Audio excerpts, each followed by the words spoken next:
ప్రాచీన భారతదేశంలో పచ్చని పొలాల మధ్య ఒక చిన్న గ్రామంలో తేజస్ అనే యువకుడు ఉండేవాడు.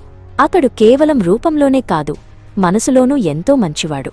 పేదరికంలో పుట్టినా తన కష్టంతోనే ప్రతిరోజు తన అన్నం సంపాదించుకునేవాడు, ఎవరికీ భారం కాకుండా. ఒకరోజు రాజ్యం నలుమూలలా ఒక వింత ప్రకటన మారుమోగింది. దూరదేశం నుండి పండిత ప్రహేళిక అనే ప్రసిద్ధ పొడుపు కథల మాంత్రికుడు వచ్చాడట. అతడు రాజుగారి పండితులను తన ప్రశ్నలతో సవాలు చేస్తున్నాడని, ఎవరూ సమాధానం చెప్పలేకపోతున్నారని వార్త.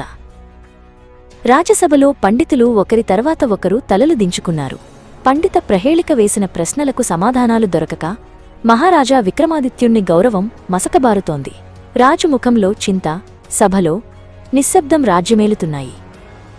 ఈ వార్త తేజస్ చెవిన పడింది. తన రాజుగారి గౌరవం దెబ్బతినడం అతనికి నచ్చలేదు. అతని మనసులో ఒక ఆలోచన మెరిసింది. నేను ప్రయత్నిస్తాను అనుకుని ధైర్యం చేసి రాజధానివైపు బయలుదేరాడు.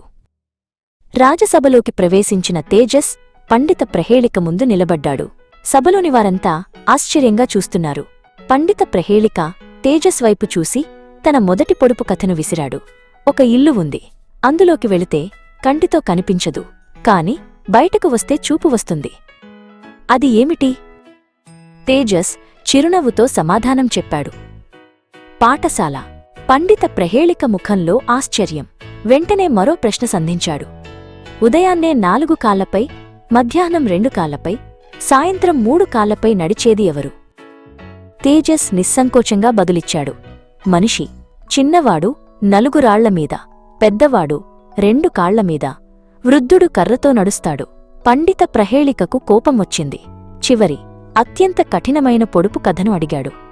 ఒక తండ్రికి 12 పిల్లలు ఉన్నారు. ప్రతి ఒక్కరికి 60 కుమార్తెలు ఉంటారు. ఆ కుమార్తెలలో కొందరు తెల్లగా, మరికొందరు నల్లగా ఉంటారు.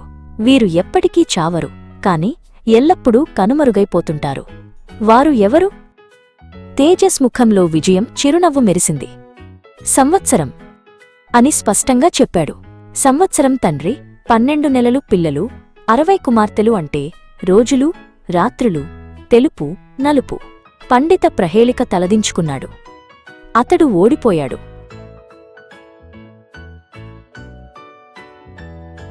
మహారాజా విక్రమాదిత్యుడు ఆనందంతో ఉప్పొంగిపోయాడు.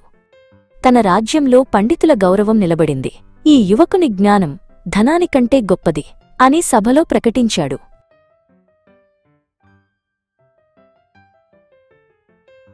రాజు తేజస్కు రాజసభలో ఒక గౌరవప్రదమైన ఉద్యోగం ఇచ్చాడు. అప్పటినుండి తేజస్ సంతోషంగా, గౌరవంగా జీవించాడు. ధైర్యం, జ్ఞానం మనిషి జీవితాన్ని ఎలా మార్చగలవో ఈ కథ నిరూపించింది.